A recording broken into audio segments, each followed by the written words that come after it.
Hello, dear students. Warm greetings to all of you.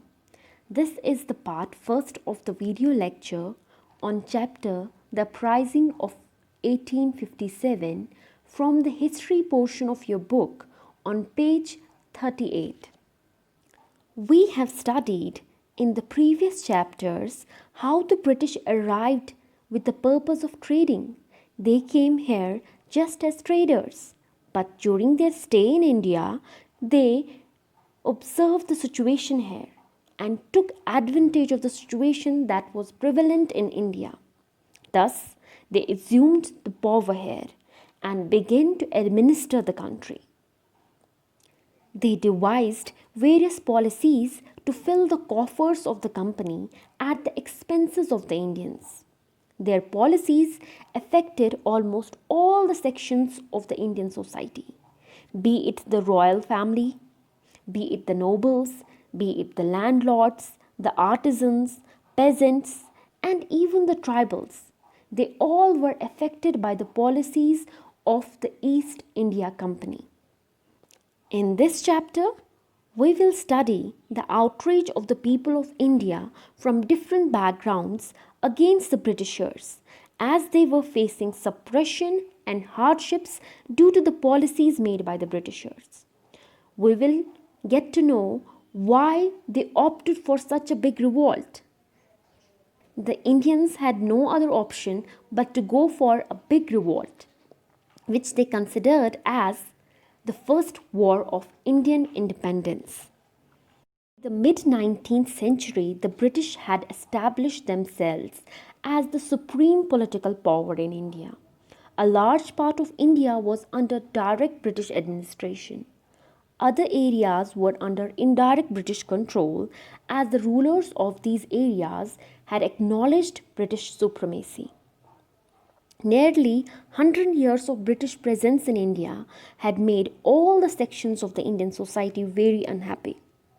The rulers resisted the annexation of their territories, the noblemen were angered by the loss of their zamindars, the peasants hated the exploitative system of the revenue collection, the tribal people feared a threat to their livelihood due to the closure of the forested area and ban on using forest produce. The craftsmen were against the new economic policies which suddenly exposed them to the competition with goods from abroad. Even the spoils, the Indian spoils, the backbone of the British army, they were unhappy as they were treated unfairly by the British officers. The different sections of the society expressed their anger through protests and revolts.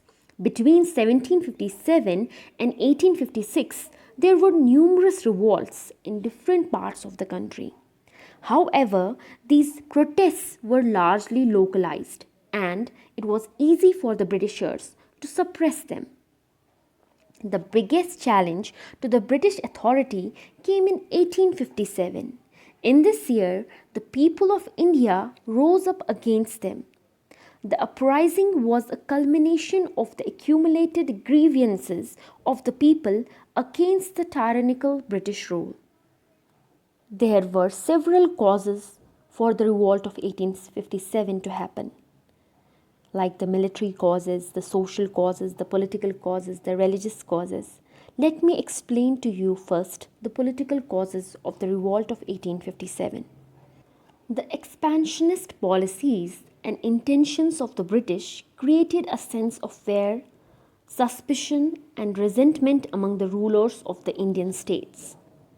The conquests and annexations made by the Britishers had left a trail of discontentment among the Indian rulers. Since the middle of the 18th century, Indian rulers were gradually losing their power, their authority, and their honor. Many of them were forced to sign the subsidiary alliance. The doctrine of lapse policy further added fuel to the fire when Lord Dalhousie annexed many states in complete disregard of the age-old tradition that the adopted sons could inherit the throne. Numerous states were annexed by him via doctrine of lapse policy like Satara, Jhansi, Nagpur, I've already discussed about this in the previous lectures and in the previous chapters. The British did not recognize the claim of the adopted son of Rani Lakshmi Bai of Jhansi as the heir to the kingdom. The British refused to continue the pension of ex-Peshwa Baji Rao to his adopted son Nana Sahib. In 1801, a subsidiary alliance was imposed on Awadh. In 1856, Lord Dalhousie annexed the kingdom of Awadh on the pretext of misgovernment and declared that British rule was needed for proper administration. The dethronement of Nawab Wajid Ali Shah infuriated the company's boys, and most of them came from Awadh. So they started the revolt against the British East India Company. Further, a wave of resentment and anger was set throughout the country when Lord Dalhousie declared that after the death of Mughal ruler Bahadur Shah Zafar, his family would have to vacate their residence of Red Fort.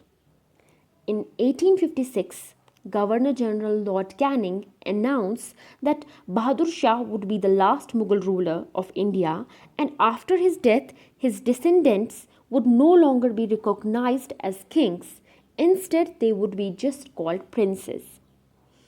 Thus, gradually, all the powers of the kings and the Nawabs were taken over by the company, which led them to oppose the British.